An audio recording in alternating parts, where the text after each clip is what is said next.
Hi అండి, నేను మీ Lakshmi. Welcome to మా ఊరి వంటిల్లు. నా ఛానల్ని ఫస్ట్ టైం చూస్తున్నట్టయితే సబ్స్క్రైబ్ చేసుకోండి.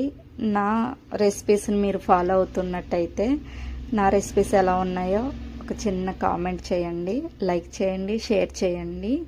ఈరోజు నేను చేయబోయే రెసిపీ మెంతికూర అలాగే సోయా కీమా అండి. చాలా చాలా బాగుంటుంది. దానికి ఏమేమి కావాలో ఒకసారి చూద్దాం. మెంతికూర కట్ చేసి పెట్టుకున్నాను, సోయా కీమా కొంచెం తీసుకున్నాను, వేరుశనగుళ్ళు అలాగే నువ్వులు తీసుకున్నాను.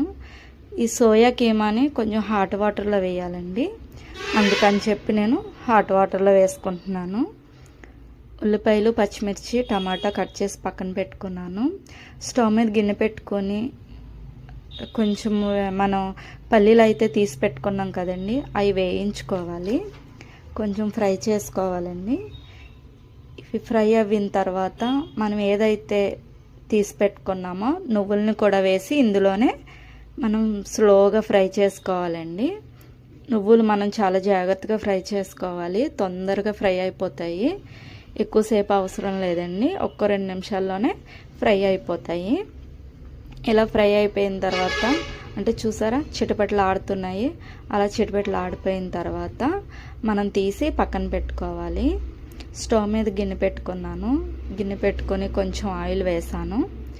ఆయిల్ వేసి వేడైన తర్వాత నేను ఆల్రెడీ మెంతికూర కట్ చేసి కడిగి పెట్టుకున్నాను.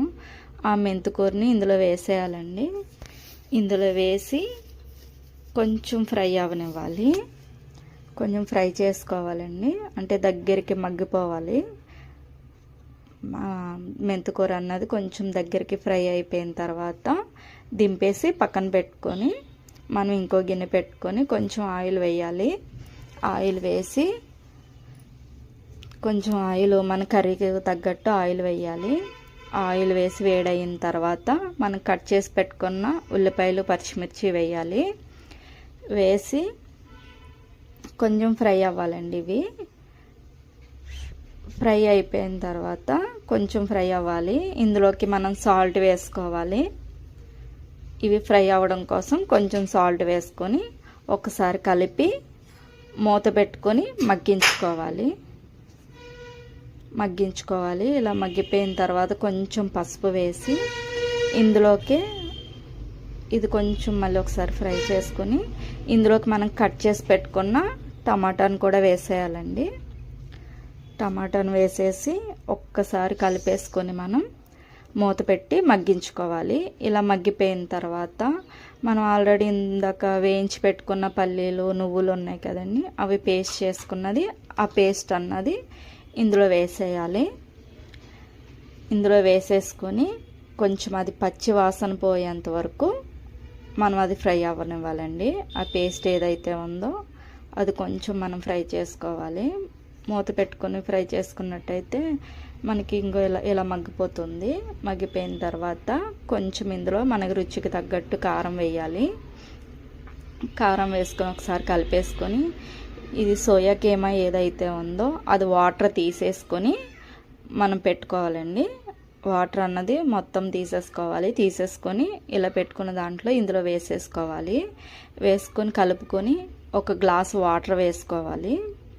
ఒక గ్లాస్ వాటర్ వేసుకొని బాగా కలిపేసుకున్న తర్వాత మూత పెట్టుకొని ఉడికించాలి. ఒక 5 నిమిషాలు ఇది బాగా కుక్ అయిన తర్వాత కొంచెంసేపు అలా మగ్గిన తర్వాత మనం మెంతికూర ఆల్రెడీ తీసి పెట్టుకున్నాం, కొంచెం ఇందులో రుచికి తగ్గట్టు సాల్ట్ వేయాలి. ఒకసారి కలుపుకొని ఆల్రెడీ మూత పెట్టేసుకొని ఉడికించుకున్న తర్వాత మనం ఏదైతే మెంతికూర ఉంది కదండి, ఆ మెంతికూరని ఇందులో ఇప్పుడు వేసేయాలి. దీంట్లో వేసేసి ఒకసారి బాగా కలపాలి. కలిపేసుకున్న తర్వాత మనం ఇందులో కొంచెం ఇది ఆల్రెడీ పచ్చివాసన పోయింది కాబట్టి ఇంకేం పచ్చివాసన ఉండదండి. మెంతికూర చేదు కూడా ఉండదు. ధనియాల పొడి, జీలకర్ర పొడి, కొంచెం గరం మసాలా వేసేసుకోవాలండి. ఇందులో నేను అన్నీ కూడా ఒక్కొక్క స్పూన్ వేసాను. గరం మసాలా కొంచెం వేసాను, 1/2 టీ స్పూన్ వేసాను. బాగా కలుపుకున్న తర్వాత మూత పెట్టి మగ్గించుకోవాలి.